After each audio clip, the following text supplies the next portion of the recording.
জাতীয় পার্টি নিষিদ্ধ চাই, জাতীয় পার্টি নিষিদ্ধ চাই, জাতীয় পার্টি ব্যান হবে,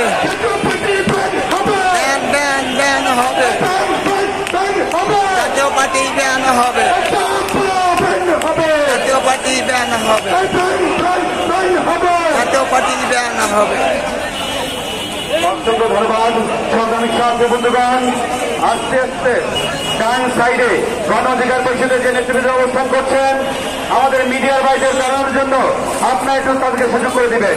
সংগ্রামী সাথী বন্ধুগণ, আস্তে আস্তে আজকের গণসমাবেশে পূর্ণ হয়েছে। নেতৃবৃন্দরা উপস্থিত হয়েছেন, তাদেরকে আবারও গণ অধিকার পরিষদের পক্ষ থেকে আন্তরিক শুভেচ্ছা অভিনন্দন জানাই। সংগ্রামী সাথী বন্ধুগণ, এ পর্যায়ে আমাদের মধ্যে বক্তব্য রাখবেন বাংলাদেশ কল্যাণ পার্টির সংগ্রামী চেয়ারম্যান মোহাম্মদ শামসুদ্দিন পারভেজ ভাই।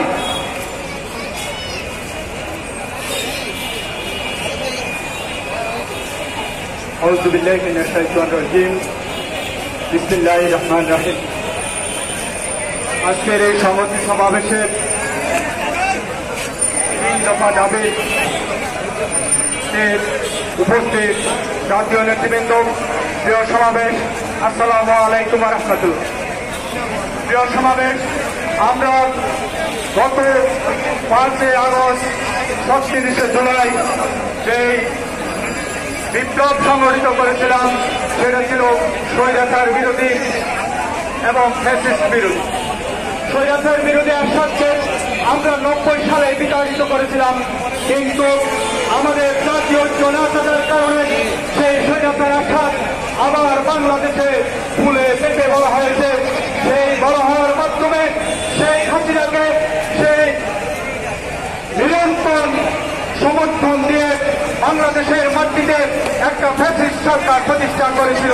সেই ফ্যাসিস্ট সরকারকে বাংলাদেশ থেকে বিতাড়িত করতে আমাদের প্রায় 16টি বছর গিয়েছে। সেই 16টি বছরে সার্বক্ষণিক একান্তভাবে এই ফ্যাসিস্ট সরকারকে সহযোগিতা করেছিল স্বৈরাচার একসাথে দল জাতীয় পার্টি।